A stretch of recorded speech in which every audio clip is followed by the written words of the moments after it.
ఈ సెల్ఫీ ఫోటోలకు అగ్గిపెట్ట ఆ సోకులు సల్లగుండా ఆ రీళ్లు పాడుగాను ఈ యూట్యూబ్ షాట్లు కాలిపోను లేకుంటే ఏంది మరి. అరే ఈ దిక్కుమాలిన సెల్ఫీలు రీళ్ల కోసము సింహం నోట్ల తలకాయ పెడతారోల్లా. రాను రాను జనాలు గిట్లనే మెంటల్ కేసులు అవుతాండ్రు. సెల్ఫీ కోసం సింహంతోని గేమ్స్ ఆడిండు. మరి అది ఊకుంటుందా? అగ చూడుండ్రి ఏం చేసిందో. ఇక అయ్యయ్యయ్యో ఎంత ఘోరమాయే. ఆ దిక్మల సింహం మనిషిని చంపింది కాదోల్లా. అగో తిరుపతి సింహం. అయితే ప్రహ్లాద్ అనే పిల్లగాడు తిరుపతి జూ పార్కుకి వచ్చిండు. జీవాలను చూసుకుంటా ఫోటోలు చూసుకుంటా మురిసిపోయిండు.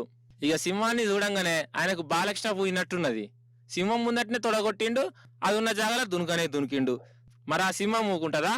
ఆయన దొరకబట్టి గాయ చేసింది, చంపింది. ఘోరం. అగో ఇదే గా సింహం మనిషిని చంపి ఎట్లా చూస్తుందో చూడింకా. ఇక ఇట్లా చంపగానే దీనికి ఇట్లా బోన్లు వేసిర్రు. అయితే ఈ ప్రహ్లాద్ అనేటోడు రాజస్థానుడట. ఫుల్ తాగిండట.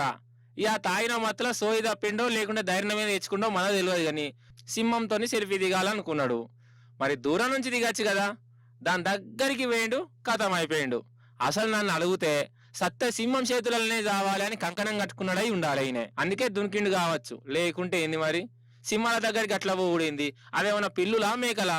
ఒర్రంగా పానం వాయ్. అప్పట్లో మన హైదరాబాద్ జూ పార్క్ లో కూడా గింతే. ఓడి గిట్టనే ఫుల్ తాగి సింహం దగ్గర పోదామని చూసిండు. ఇంకా నయ్యం వాడిని దొరకబట్టి బయటకు గుంజిర్రు. కానీ తిరుపతిలో మాత్రం మనిషి దక్కలే. ఘోరం కదా.